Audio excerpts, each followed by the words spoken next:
여자 혼자 여행하기 가장 위험한 국가를 꼽으라면 다들 인도를 꼽죠. 그만큼 인도는 치안이 좋지 않은 건 물론이고 위생을 비롯한 생활 여건이 너무도 열악해서 여행하기 극악의 난이도로 유명한데요. 그런데 이렇게 열악해 보이는 인도가 사실 세계에서 5손가락 안에 드는 경제 대국이라는 사실 아셨나요? 인도의 경제는 최근 10년 동안 거의 2배 가까이 성장해 왔는데요. GDP 규모만 놓고 보았을 때 현재 세계 5위를 기록하고 있을 정도로 엄청난 경제력을 자랑하고 있습니다. 그래서 이번 시간에는 앞으로 인도 경제가 더 성장할 수 있는 요소들과 반대로 발목을 잡을 만한 요소는 어떤 것들이 있는지에 대해서 저와 함께 아주 쉽고 간단하게 알아보겠습니다.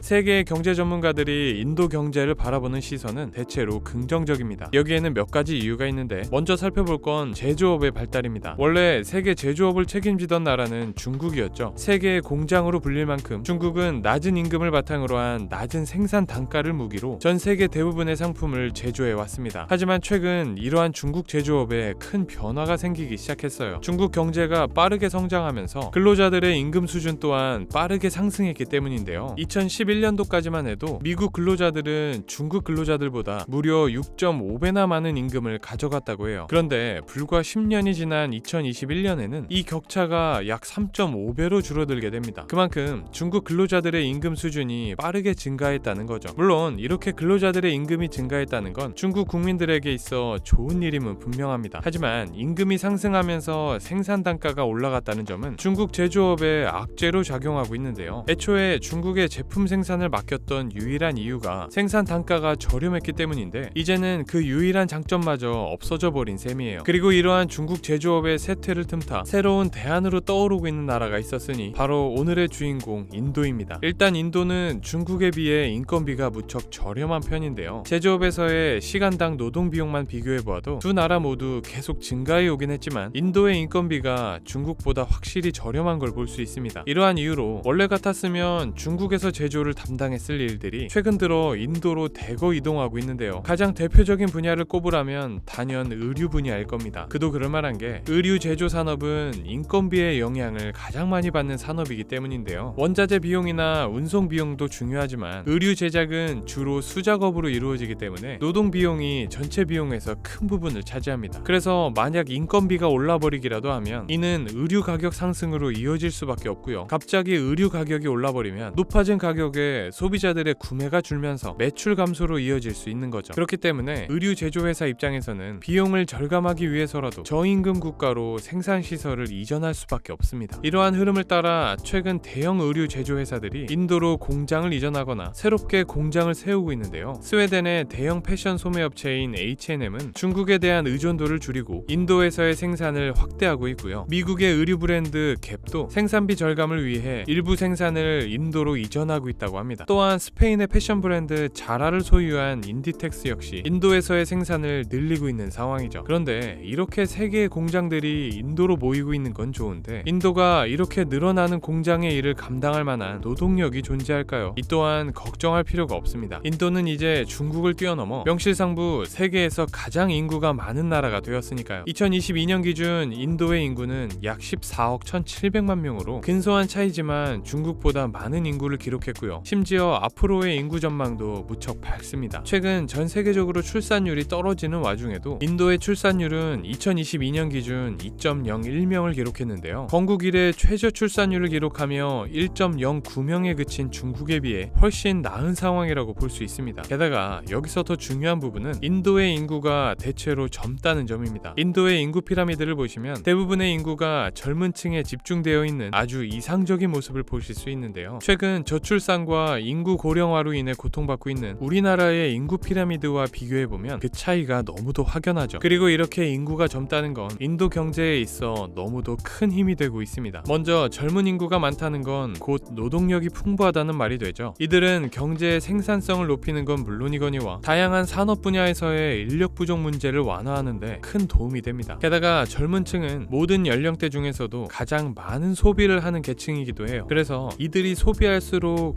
인도의 내수 시장은 점점 활성화될 테고, 이는 곧 인도 기업들의 매출 증가와 임금 상승으로 이어질 수 있습니다. 이렇듯 인도의 젊은 인구는 장기적으로 인도의 경제 성장에 매우 중요한 자원이라고 볼 수 있어요. 그런데 앞서 살펴본 인도의 이 젊은 층을 조금 더 자세히 살펴보면 인도 경제를 성장시킬 놀라운 요소를 하나 발견하게 돼요. 바로 인도인들의 영어 실력인데요. 알고 보니 인도는 영어를 모국어로 사용하는 미국 다음으로 세계에서 두 번째로 영어 사용 인구가 많은 나라였습니다. 심지어 영어가 시작된 나라로 알려진 영국보다도 순위가 높은 걸 볼 수 있어요. 물론 인도의 인구가 워낙 많다 보니 순위가 높은 건 당연한 걸 수도 있는데요. 그렇다고 하더라도 인도 한 나라에서만 영어 사용 인구가 1억 2천만 명이 넘는다는 건 정말 엄청난 수가 아닐 수 없습니다. 그리고 이러한 인도 국민들의 뛰어난 영어 구사 능력은 인도 경제에 있어 아주 중요한 역할을 하고 있는데요. 영어가 인도 서비스 수출에 날개를 달아주었기 때문입니다. 서비스 수출이란 물리적인 상품의 수출과 달리 주로 디지털이나 비물리적인 형태로 제공되는 서비스를 해외에 제공하는 걸 말하는데요. 과거부터 인도의 경제는 이 서비스 산업이 이끌어왔다고 해도 과언이 아닙니다. 영상의 차트에서 보실 수 있듯이 인도의 그 엄청난 GDP 중에서도 무려 절반 가까이를 서비스 산업이 차지하고 있기 때문인데요. 그러다 보니 인도는 자신들이 제일 잘하는 서비스업을 해외에 수출하는 데 주력하고 있어요. 이 중 가장 대표적인 건 콜센터 업무입니다. 알고 보니 인도는 지구 반대편에 있는 회사들의 콜센터 업무를 대신해주고 있었는데요. 외국 기업들은 인도의 콜센터 회사들과 계약을 맺고 특정 콜센터 업무를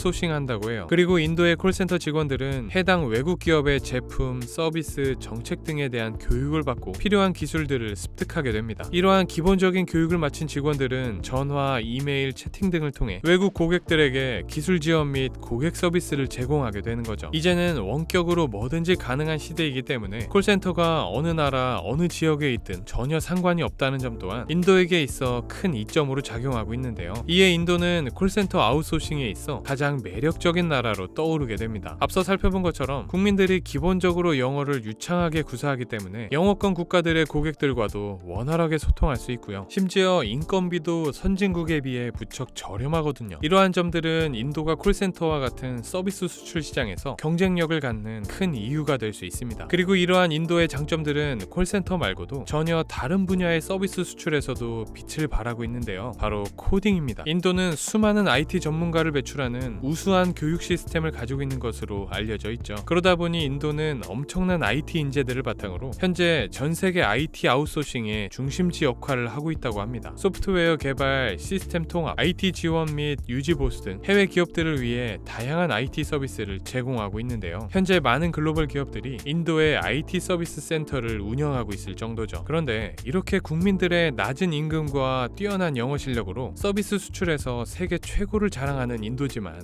아이러니하게도 바로 이러한 점이 인도 경제 발전에 발목을 잡는 요인이 될 수도 있어요. 바로 두뇌 유출 문제 때문인데요. 두뇌 유출이란 고도로 교육받고 숙련된 인력들이 더 나은 기회와 조건을 찾아 자기 나라를 떠나 외국으로 이주하는 현상을 의미하죠. 인도에서는 이 두뇌 유출 문제가 아주 심각한 사회 문제로 부상하고 있다고 합니다. 하지만 인도의 엘리트들이 이런 선택을 할 만도 한 게 엘리트들 입장에서는 그들의 수준에 비해 인도의 근무 여건이 너무 열악하거든요. 앞서 인도는 세계에서 5번째로 경제 규모가 큰 나라라고 했지만 인도의 1인당 GDP는 약 2,400달러 정도밖에 되지 않습니다. 물론 어마어마한 인구 때문에 그럴 수 있지만 비슷한 인구수를 가진 중국이 약 12,000달러 수준인 걸 보면 인구수를 감안하더라도 인도의 소득 수준은 너무 낮은 게 사실인데요. 그러다 보니 인도 내에서 영어가 유창하고 고등교육을 받은 이들은 더 나은 조건을 찾아 해외에서 일자리를 찾는 경우가 점점 많아지고 있습니다. 이미 이런 움직임은 학생들에서부터 왕성하게 일어나고 있어요. 영상의 차트는 해외에서 공부하는 인도의 학생 수를 보여주고 있는데요. 과거부터 빠르게 증가하고 있는 인도의 유학생 수는 2024년에는 무려 180만 명에 달할 것으로 보고 있습니다. 그리고 이들은 졸업 후에도 그곳에 남아 취업을 하고 인도에서 벌 수 있는 것보다 훨씬 더 많은 돈을 벌고 있는 상황이죠. 그리고 이러한 인력 유출 상황은 비단 인도의 고학력자들에게만 벌어지고 있는 일은 아닙니다. 인도의 건설 현장에서 일하는 현장 노동자들에게도 이러한 인력 유출이 발생하고 있는데요. 최근 사우디와 아랍에미레이트 등 걸프 국가들이 가파른 경제 성장을 등에 업고 대형 건설 프로젝트들을 많이 시행하고 있죠. 그러다 보니 엄청난 수의 건설 인력들을 필요로 할 수밖에 없는데요. 그리고 이것을 기회로 본 수많은 인도의 건설 인력들이 걸프 국가들로 취업 이민을 떠나고 있다고 합니다. 아무래도 오일머니로 잔뜩 무장하고 발전하고 있는 걸프 국가들로 이민을 가게 되면 더 많은 돈을 벌 수 있다는 점이 가장 큰 이유일 텐데요. 한 조사기관의 발표에 의하면 걸프 국가로 취업 이민을 오는 사람들의 수는 2005년부터 2015년까지 무려 약 50%가 증가했다고 해요. 하지만 이 자료가 비교적 과거의 자료라는 점을 감안하면 최근에는 더 많은 수의 취업 이민이 이루어지고 있을 거라 보고 있습니다. 이제까지 살펴본 근무 환경과 임금 문제 이외에도 인도에 아직까지 존재하는 계급 제도인 카스트 제도, 경제 대국이라고 보긴 어려울 정도의 인프라 수준, 그리고 심각한 인권 문제 등은 인도의 수많은 인력을 해외로 유출시키고 있고요. 이는 곧바로 인도의 경제에 치명적인 요소로 작용하고 있어요. 그런데 일각에서는 이러한 인력 유출이 아무리 심각하다고 하더라도 인구 14억이 버티고 있기 때문에 거뜬하다고 주장하기도 하는데요. 하지만 조금 더 깊이 들어가 보면 인도의 노동력은 그렇게 내실이 좋은 편이 아닙니다. 중국과 인도의 노동력을 비교한 자료만 봐도 인구는 비슷할지라도 노동력에서 어마어마한 차이가 나는 걸 보실 수 있거든요. 대체 왜 이런 차이가 나는 건지 궁금할 수밖에 없는데요. 전문가들은 이렇게 인도의 노동력이 부족한 이유로 인도 여성의 경제활동 부족을 꼽고 있습니다. 우리가 흔히 경제활동이 가능한 나이의 인구 중에서 취업이든 실업이든 경제활동을 하고 있는 비율을 알고 싶을 때 경제활동 참가율이라는 지표를 활용하는데요. 최근 전 세계적으로 여성의 경제활동이 왕성해지고 있음에도 불구하고 인도 여성의 경제활동 참가율은 그야말로 최악이라고 합니다. 가장 비슷한 인구의 중국만 봐도 여성의 경제활동 참가율이 60%가 넘고요. 우리나라 또한 60%가 넘는 비율을 보이고 있는데요. 하지만 인도 여성의 경제활동 참가율을 보면 약 33%밖에 되지 않습니다. 주변국에 비해 참가율이 절반밖에 되지 않아요. 특히 더 혼란스러운 점은 이 여성들이 분명 양질의 고등교육을 받았음에도 불구하고 경제활동에 참여하지 않고 있다는 건데요. 이렇게 여성의 경제활동 참여율이 저조하다는 점으로 인해 인도의 노동력은 그야말로 막대한 손실을 보고 있는 상황인데, 전문가들은 이렇게 인도 여성들이 경제활동을 하지 못하고 있는 이유로 인도의 전통 문화와 편의시설의 부족을 꼽고 있습니다. 알고 보니 인도는 젊은이들의 약 90%가 집안과 집안에서 이미 결혼 상대를 정해놓은 정략 결혼을 한다고 합니다. 심지어 이 결혼은 결혼의 상대만 정해놓은 것이 아니라 서로의 역할까지도 딱 정해놓았는데요. 대부분의 인도 여성들은 모든 경제활동을 접고 집안일과 육아를 담당해야만 한다고 해요. 물론 과거 여성의 경제활동 참가율이 낮을 때에는 여성이 집안일과 육아를 담당하는 게 당연하게 여겨지는 시절도 있었어요. 하지만 그러한 고정적인 역할이 없어지고 모두에게 경제활동의 기회가 공평하게 주어지고 있는 요즘까지도 인도는 그 문화를 고수하고 있는 셈입니다. 사실 결혼 후 집안일을 담당한다는 것 그 자체만 보면 전혀 문제될 것이 없어요. 살림하고 가정을 돌보는 일 또한 무척 중요한 일이니까요. 하지만 문제는 인도의 일부 부유층을 제외하고 대부분의 서민층에게는 가사를 도울 수 있는 편의시설이 전혀 없다는 겁니다. 심지어 우리나라엔 집집마다 기본적으로 있는 세탁기마저 없는 경우가 많다고 해요. 아직까지 인도 여성들은 나무 스토브를 통해 요리해야 하고 옷은 직접 다 손으로 빨아야 하는 경우가 많다고 합니다. 그렇기 때문에 집안 살림만 해도 정말 많은 시간과 노력이 들어갈 수밖에 없는 거죠. 거기에 자녀까지 있다면 자녀를 돌보는 시간까지 추가되니 아무리 경제활동을 하고 싶다고 해도 도저히 그럴 여유가 없습니다. 유명 경제학자이자 사다리 걷어차기라는 책으로도 유명한 장하준 교수는 책에서 이런 말을 했다고 해요. 세탁기와 같은 가전제품이 집안일에 드는 시간을 크게 줄여줌으로써 많은 여성이 노동시장에 참여할 수 있도록 했고, 이는 경제 생산성을 증가시키고 비용을 절감하는 데 기여했다 라고요. 즉 가전에 대한 투자는 여성의 경제활동으로 이어질 수 있다는 건데요. 하지만 인도의 여성들은 너무 가난한 나머지 집에 세탁기 하나를 들여놓는 일조차 쉽지 않습니다. 정부 또한 자체 기술을 개발해서 외국 제품들보다 더 저렴하게 가전을 생산할 의지조차 없고요. 결과적으로 인도 여성들의 낮은 경제활동 참여율은 인도의 빠른 경제 발전에 발목을 잡고 있는 상황입니다.